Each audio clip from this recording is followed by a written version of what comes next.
Get close. Yeah. Just, Hey. Yeah. I'll reach around. This guy's playing grab ass talking about fucking tactics. I mean, well, the thigh squeezes, the navel. This means go. Yeah. Listen, there's only one reason why you grab another man's thigh. That's right. Might be two, but Their it's like pouches again. you're gonna do dip while we're in the middle of this. Fucking wheel. No, it's caffeine pouches. I'm Tyler Austin from Gungnir Strategic, and this is PsyOp, or who we'll call Psy for short.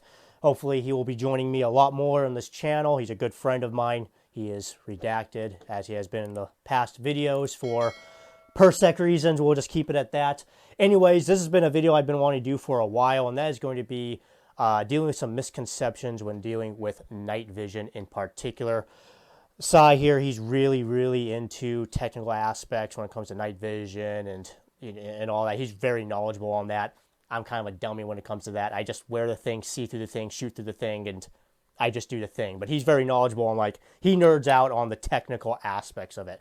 So there's several misconceptions I want to cover in today's video regarding night vision, because there's a lot of them, especially from people who've never worn night vision, who just haven't used night vision, particularly in a tactical context. There's a lot of, especially from video games and or even in movies. Man. Yeah, Hannibal Lecter. Oh my God. Where he's got the what is it, the PVS 7, and it's pitch black and he's able to see everything perfectly. That's actually a really good one we should cover too. Actually, that's now that I think about it. I'm here for it. So the first one I want to cover is actually depth perception. You hear this a lot, even from people who know what they're talking about. And when people say, you'll hear people say all the time, under night vision, you have no depth perception, or you lose your depth perception. When someone says that, you know what they're talking about. They've used night vision extensively. You know what they're talking about, but it's one of those things that's just absolutely wrong, because you don't lose your depth perception on night vision. If you did, they'd be absolutely useless. You couldn't function with them. But they do alter your depth perception. Yep, and under night vision, especially for those of you who haven't worn night vision, everything seems closer than what it normally does with just under your normal vision. Right? Yeah. That's the biggest piece, because it's now, you're talking about your depth perception being out 3 to, not 3 feet, but the distance of the two. Call it probably 5 inches. Yeah, or so. 100%, especially when you can change the degree and the distance on the G30s. Yeah. This is the thing, right? It's subsequently going to affect how you work, how you engage, and what you do, right? Yeah. Which is why it's true for anything. Train.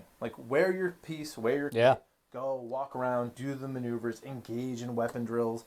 Any of it, it becomes exponentially more important to be able to gain that skill set, so that you're not tripping, eating shit, falling into $4,000 to $12,000 pieces of equipment. Yeah. So getting a technical on why that is, right? So obviously, when you're not under night vision, right, your depth, your field of depth begins at your eyeball, right, your lens, right, on your eyeball.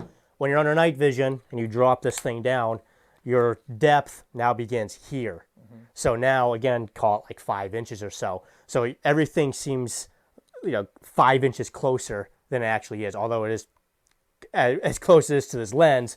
But, when you're dealing with things, it's definitely weird, especially in the very beginning when you're trying to get used to this thing, right? Everything seems so close, especially, depending on how you have it set up in terms of your focus.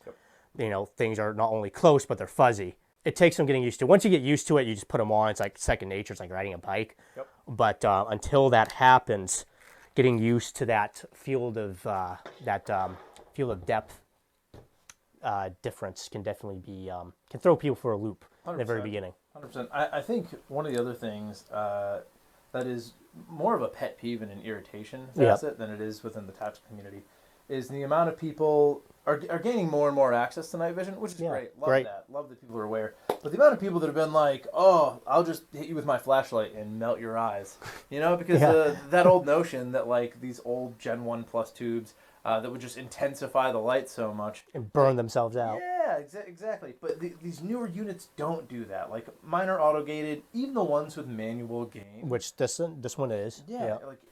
It hit me with a flashlight in the eyes. It doesn't matter. Yeah. The tube won't appreciate it. The tube won't like it, Yeah. But at the end of the day, it's not going to blind me. No, I'll be fine. Yeah. And so this notion of you can defeat night vision with a flashlight is nonsensical. Yeah.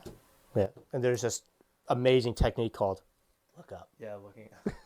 look under the vision, Yeah, and that actually happens. yeah, to play this, it takes years of training to just. To look up. Yeah, 100%. It's like jujitsu. Yeah. Just stand up, just look up. Doesn't work, dude. Anyways, so you want to talk about blems because you have a big pet peeve when it comes to that. Yeah, I'm gonna sound like a fucking huge curmudgeon with all my pet peeves. That's but all right. You know, a lot of when you're buying these tubes, a lot of the time they're going to have small black specks in them, and when you get them, you'll get specific charts that'll show those black specks. Those are factory specs, like from L3, from any of these night vision sellers, even like NNT, the Chinese tubes have them. It's just a thing that occurs in the process of the tube. And some of them you don't even get factory specs with them, right? Yeah, well, what are those? correct. What are those? Any of the Omni tubes. Omni, so which this is an Omni 8. Yeah, Yep. correct. Yep. You have Omni 8s, 6, 7s, 5s, and they all vary in terms of like quality and everything like that. But usually the Omnis are a pretty solid tube. And why do you, just for people who don't know why do some come with factory specs and others don't? Like, why does the Omni 8s not come with factory specs as opposed to maybe your DTM VSs? Well, some of the Omni tubes don't come with factory specs because they're stolen military technology. Fair enough. They fell off a truck. Yeah, that's one of those things to be aware of when you ask, like, oh, it's an Omni tube. And there's a general census in the community. You're like, all right, it's probably fine. It becomes one of those pieces. But, like, you know, so I bought my DTN VSs from a very specific site. And they came with all the spec sheets and everything like that. And, you know, the figure of merit, which we'll talk about in a little bit, is pretty high on these L3 tubes because they're L3 white floss. And they're still small black specks, and people will look through them. They're like, oh, it sucks that you have these blems. They're not blems, right? Like, they are factory specs. Blemishes are like when you have someone day noodling, right? And the sun just fucking obliterates their tube. Yeah. Or someone absolutely just grazes you with a high power laser and it leaves a scar in the tube. Or it does actual physical damage to the tube. That's a blem. You can find a lot of the 14 blems for, like, if the guy's not being a shitbag, you can usually find them for around like 1,100 to 1,400, depending how bad the blem is. Yeah, how badly burned it is, I guess. But that's the thing, like, so when you see these small black specks that, like, you really would have to focus on to notice when you're moving and running with the rifles, or with the nods. With the nods, yeah. With, you know, ideally with a rifle. Ideally. This thing, they're not blems; they're just factory specs. So that's one thing I like to clear up. So a blem is damage to the tube, not from the factory. Correct. It is specifically it's a blemish, right? Yes. That someone fucked up somewhere. They left their nods by the campfire. They were drunk and didn't wake up in time, and the sun fucked them. Someone raked them with a laser, whatever the piece is. Yeah. One of the, you know, they wanted to look cool outside and wear them, you know, middle of the day, 12 at noon with their nods on. You know, which is a great segue into another piece. Like, if people tell you, like, we've talked about it, they're auto-gated or they're manual, right? Like, you can't damage the unit if it's not on. It's a misconception. It's absolute bullshit. And there's no auto-gating out the sun. No. You can absolutely fuck your, you know, really expensive piece of kit up if you're not taking proper care and engage in maintenance. So, like, I have day caps on mine, as you can see. Like, they're just bikini covers. I believe these are from Acton Black. Great site. Shout out to them. They're actually pretty solid. Yeah, so I was gonna be a little cheeky with them, but no, they're great. So the cap's there. So, like, if I wanted to be a giant douchebag and run some extra weight on my head in the middle of the day and show everyone, like, I had disposable income at one point. I had 10 grand to throw around at one point. I could do that, right? I have the option, man. Yeah. And I have the option because I have these caps, you know? Yeah. And as you can see on your unit, you've got something a little different. Yeah, I mean, these technically aren't Acton Black makes them, but they're Tarsiers, which are very expensive. Like, they're like $300 or $400. So this is what would be known as an iris lens. Yeah. So it's literally a lens that you'd actually put on a camera to adjust focus and light. Yep. And it does the same exact thing. So if I adjust it down, which means it closes the iris lens, it reduces the light input. So therefore, I'm not able to see my image isn't going to be as bright as it would, but it also adjusts my focus. So it makes my focus depth more broad. So as opposed to, like, if I had just the standard cap on there or just the bare lens, you know, you have to adjust the objective lens to a specific distance. And, you know, your focus is going to be in a very limited range. Whatever, like 25 meters. Let's just say it's focused out. Sure. This, like, let's say I have it down halfway. I might have focus from 5 to 20 meters. Right. It greatly increases that distance in which I am, or that range in which I have focus, which is great. Yep. It's very useful when you just want to quickly adjust It lets you and be get dynamic. that. Yeah, like I can just quickly adjust that focus, and now that doorknob that was blurry is now in focus. Yep. Right, especially when you're running, IR, lamps and so forth, and some sort of IR illumination where you don't need a lot of light intake. That's phenomenal. You can really crank that thing down and have a lot of focus. Yeah.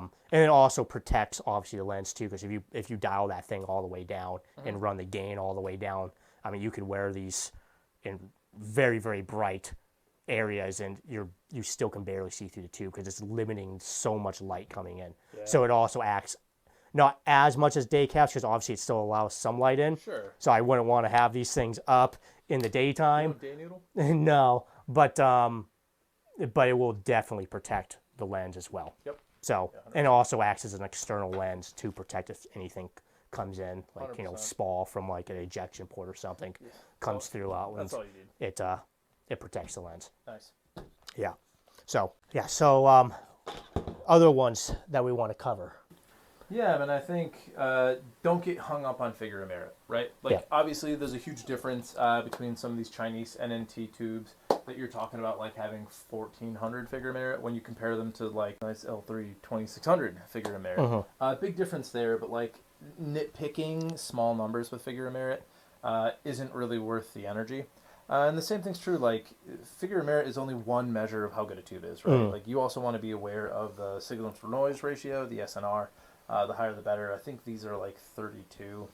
So what is signal to noise for some people? Because sometimes these terms, especially to people who aren't knowledgeable, even quite frankly myself, isn't super knowledgeable on the technical aspects of night vision. Like signal to noise, that's like might as well be speaking Martian. Call me out for the jargon, man. No, well, it's exactly like we were talking about, right? With Hannibal Lecter and his PVS-7, right? Yep. In reality, if you're trying to run in a very low light room or no light room potentially, you're going to be getting like that black old school TV fuzz. Yep. Right? Yep. And so how much of that is present in low light, right? I see. How much of that how much of that movement and that static piece actually ends up being there? You're not going to get as much of it with the higher numbers in the SNRs. Yeah, got it. And that's actually a great segue into another misconception where these things allow you to see perfectly in darkness. Like complete pitch black, can't even see your hand in front of your face. Nope. And you put on night vision, again, it's like Hannibal Lecter, and boom, it's just all green. It's just green space, and you can see perfectly. She's over there, No doing shadows, this. nothing. And, she's over there, trying to fumble around, trying to find the exit for a house she shouldn't have entered. Yeah. And, he's over there just, reaching his claw out there. But that's not the case. No. In pitch black, like you need some form of light, whether that's visible spectrum or IR spectrum, in order to see through these. These just magnify light. Yeah. So you have to have light to magnify in order to see. You can listen to all sorts of stories from people in Afghanistan and all that when it gets very, very dark, when you have very low lume nights, and it's just like they have a hard time seeing on a night vision. 100%. Because it's so dark. I definitely thought you were going to talk about the Taliban having it now. Thanks, Biden.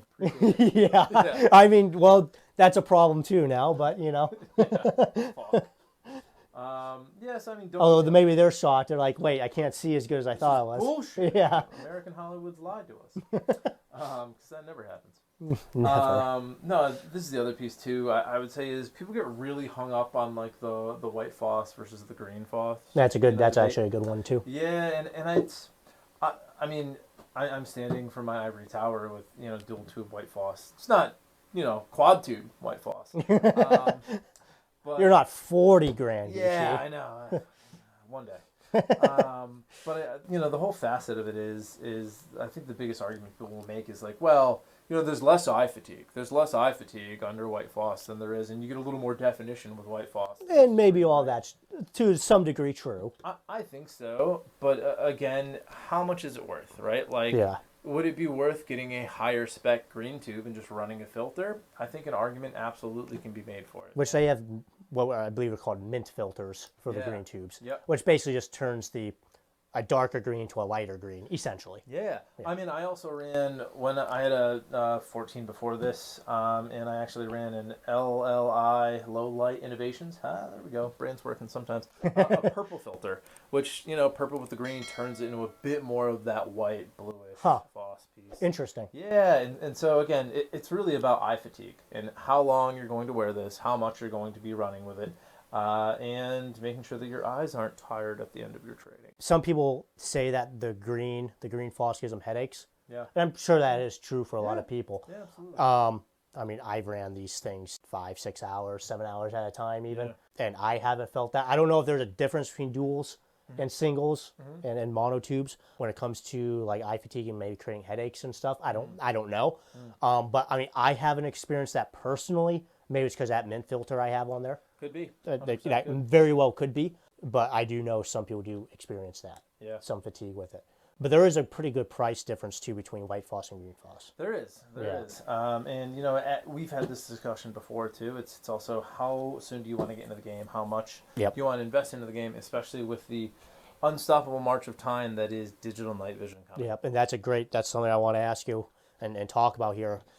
It's a great discussion to be had right now because right now, I mean, night vision is still very expensive. I mean, right now, I mean, you keep track with the prices better than I do, but like a really good Omni 8 tube, mono tube, like PVS 14, like what are they running right now? Honestly, man. Like still 3,500, something like that? Yeah, and that's brand new, Yeah. I will say, like, if you're looking into the used market, a setup like this, you're still talking about potentially, realistically, in the 35 range, right? Like people do a good job of keeping that price pretty set. Yeah. If you're selling just the tube, obviously there's a dip. I will say it is technology, right? Yeah. But it's technology that has a really interesting market to it. Like I paid 12 for these like 5 years ago, and I've seen similar units sell for around 10. Yeah. So like they maintain their value pretty well, and they fluctuate too. They do. Like I've seen those green phos tubes for 14s, like people struggle to sell them at 15. Yeah. And they're half decent tubes. But now like $2,000 and they move really effectively. Yeah. 22, 24 is where they like sit for a little. Yeah. Yeah. Yeah. But there's a market. There really is. Yeah, and the market's only expanded. And I mean, you go back to whatever, even like 10 years ago, the civilian night vision market was very, very limited. Yeah, but now it's really exploded. Yep. People are just really wanting it now. Yeah. And it's still very expensive, let's just call it $3,500 to get into the game with a PVS 14, which is still a great option, by the way. Phenomenal option. Yeah. It's great. Getting to duals gets a lot more expensive. Now you're looking into 5, 6, 7 at least. Yep. Which brings up the question, now that digital is starting to come into the game, digital really isn't there yet in terms of like quality over analog. Yeah. What is that quality? It's going to be the refresh rate. Yeah, 100%. That's, 100%. you basically get lag, if you will, Yeah. from digital where, you turn your head and it lags behind. Dude, you lag IRL. There's no respawn point. Exactly. So once that gets solved, which, I mean, if I was a guess, you can disagree with this, but 5 years of that. No, I'd agree. Yeah. I really would. And this is the thing. It's not that the refresh rate even has to be perfect. It just has to be able to keep up with the human eyeball. synapse. Yeah, 100%. Yeah. Like, once it's at a rate where it's beyond human processing, Doesn't matter. then we're set. Who Yep. cares? Yep. Right. And And then so you're that talking great, about so that brings full up, color. and that brings up brings up a great question, especially for people who are looking to either get into night vision or looking to upgrade night vision. Maybe they have a 14 now, and they want to get duals. Yeah. Should I get them now, or should I wait 2 or 3, maybe even longer, 4 years, let's say, until digital gets to the point where they're so good that instead of having to spend 10 or 12 grand for analog duals, digital duals might be 4 or 5 grand. It's a great question. Maybe less, depending. I know. The name of the company is actually going to escape me, but the unit's called the Chimera, and they have like quads that fold up. Yes. And yes. and they're sick. Like, Yeah. They're just such a cool unit, and there's a temptation of like, do I remortgage my house? But this is the thing, man. If you don't have night vision, it's always worth getting in the game. Yeah. I think, right? Yeah, absolutely. Especially even Like, with just a get the 14. 14. Yes. Yeah. But if you've got the 14 and you're kicking around the idea of duels, like, It's a question to ask. and this is the thing, like, I don't see myself moving on from these duels. Not until digital comes out. These are, I mean, those are really good duels, They're dude. great So duels. they're hard to beat I outside love of them. Yeah, it's going to it's true. panos, I guess. But panos they're one of those things that look cooler than they actually are. That's true. I mean, 100%. wear them and do a 10-click hike with them, and then suddenly you're like, these things aren't too cool. Start doing the Mike Tyson neck exercises, you know? 100%. Spinal. Yeah. No, it's a whole piece, man. Like, and so, you know, the tubes are always improving. Those are 2,600 figure of merit, and here I am going to go talk about figure of merit after being like, it's not fucking everything. Yeah, but there's like what you would say is the line of like, you should look for, like, if you get below this number, a figure of merit, you probably walk away. But this line and up, it's going to be good. I mean, again, it's hard to draw that line. It's a difficult thing because of how many different factors go into like a unit being decent. And then the most important thing that people forget is price is what makes things decent, man. That's you know? true. I sell you those 20 years from now. I sell you these for $20. Yeah. That's pretty fucking decent. Yeah, it's pretty good. I couldn't see in the dark before, and now I can for $20. I now have a superpower. That is decent, Yep. you know, right? Yep. Like, same thing's true, right? That 14, 50 years from now, right? For fucking $5, I can see in the dark now. Yep. Fuck yeah, that's Sweet. decent, you know. And so there's a facet. I would say of the experience I've had with the different tubes I've used and looked through and owned. Which you've owned a lot of tubes because you owned recycle through them quite a bit. a Yeah. fair amount of night vision. That is true. Trying to let that vice go a little. Don't let it go. I would say anything 2,000 and over, and you're good. You're pretty know? good. Yep. Yeah, 100%. Yeah. And that's the thing. Like a lot of the new Gen 2 Plus, the NNT tubes, the Ricks. The Ricks NV31s, you know, or they used to call them Jerry's. I think they've been discontinued, but they call them Jerry 31s, which like had white phos. You know, you're talking about 1,400 to 1,600, or usually 1,800 to 2,000. I think there's two different levels that they're selling them. It's like, you know, the Chinese night vision. It's not great, but it gets you in the game. You can see in the dark, man. Yep. You know, and that's the thing. Again, what are you doing with it? Yeah. You know, like if you're defending your chicken coop and you're LARPing around the neighborhood, fucking who gives a shit if it's just 1,600, 1,400, Yeah. white phos, green phos, Yep. you know, single tube, dual tube. It's great. Using this operationally, you need PID people. Yeah, very you fucking might different. You're need gonna a want you might bit need a more little spec. clearer screen. Yeah, Yeah. I completely agree. 100%. Is that a phone or a pistol? I don't know. That's a problem. Yeah. Yeah. Great. Any other misconceptions or pet peeves, if you will, with night vision that you want to go over that's in that brain of yours? Not at the moment. I mean, I think one of the important things is to not get so caught up. And this comes back to the day noodling, but it also comes right back to like picking a unit, being smart about it, Yeah. doing thing like don't worry about the fucking dick swinging of it all. Yeah. You know? Yeah. Like really. Find the unit that fits your budget, makes sense for you. Yep. And then go out and use it. Train with it. Yeah. Because if you don't, you're able to see in the dark, and then the guy that smokes you is now able to see in the dark. Yeah. You know? With his most in the gaunt. Yes. with a light taped to it 100%, from right? Harbor Freight. With a thermal scanner taped to it, right? No, and this is the thing though, like do the thing that makes sense. Yeah. Go out and train. Be smart about it. Like it is really important, and at the end of the day, it doesn't matter. Like dual tube, single tube, find the thing that's right for you. Yeah. I've heard of guys taking out loans or like young men choosing like night vision over a car. Choose the car, right? Like do the thing that make because then with a car you can Uber and work and then My night vision, right? yeah. Yeah. I think you can drive under night vision. Driving under night vision is sick. And It's super a lot of fun. fun. Yeah, it's a good time. I don't recommend it. Getting pulled over. For legal reasons, this is a joke. Yeah. Yeah. Getting pulled over might be funny. Yeah. Sir, hell are you wearing? Yeah. Yeah. And, you know. Man, it's a good conversation. Well, unless he's a dick. That's if I stop. I can see in the dark. You can't. Turn your lights off and just go. Like an old school bootlegger. 100%. So I guess one thing we can dive down just to wrap up this video is a good conversation between singles and duals. Yeah. Right? Because everyone thinks singles, monotubes versus dual tubes. Singles are for poors, and well, that might be the case. I'm poor. I got a single. But what really is the performance difference between a single and a dual? Because people think there's a huge performance, like you get a huge amount of field of view addition with the duals versus the mono. When in reality, it's not really the case. No, I'd say, really you're talking about like 30 to 40% field of view increase. Give or take 10 degrees. Yeah, 100%. And that's also like on my unit, I use PID stops, which you can maybe see right here.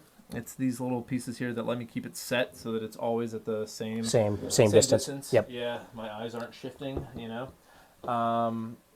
And I think knowing that and having that set is going to help you maximize that field of view each time. Yeah. But if you're not running PID stops and you're always trying to manually set those, you're absolutely juggling and rolling the dice of that 10% field of view. So, 30 to 40% from duals to single. Yeah. Which that's a pet peeve of mine. The people who run their tubes all the way out. I do not understand people who do this. I don't understand it. I don't why people do this is maybe is there a reason people do this? Is there some sort of thing that I don't understand? Like it limits your field of view, it puts more torque on your neck, push that thing to your eye line. I'm going to agree with all of that, and then someone is going to come into the comments and tell me that they're, that you're wrong. Yeah, 100% that they're an 8-year Navy SEAL and that all the experts run them like that. But no, mine are super as close to my eye line as I can get them. If I could have this thing like touching my eyeball, I would. Yeah, I mean, and that's the thing, because again, it even comes back to the facet of what we were originally talking about with depth perception. Yep. Right, and it being closer versus further. Yeah. Yep. So yeah, I mean, I guess the big thing is if you're looking to get into night vision, just get a 14. Yeah. It's a great first step. And there are advantages to 14s over duals. 100%. I mean, you got one unaided eye; it's able to see light conditions. Yeah, if you have vision. Exactly, if you have that, like we were talking about before, thermal. Yeah. You already have an unaided eye; you can immediately go up with thermal. 100%. You can roll that thing over, like we were talking about in the beginning of the video. You don't have to look over anymore. You got an unaided eye. That's very true. There are advantages to a 14 over 31s, dual tubes. That some people kind of gloss over because, again, Gucci, poor. Yeah, I mean, but the other thing, too, is like the 14s are pretty Joe-proof, man. Yeah, like, and these are a lot more useful outside of mounted night vision on the helmet. Yes. You can mount that on a rifle.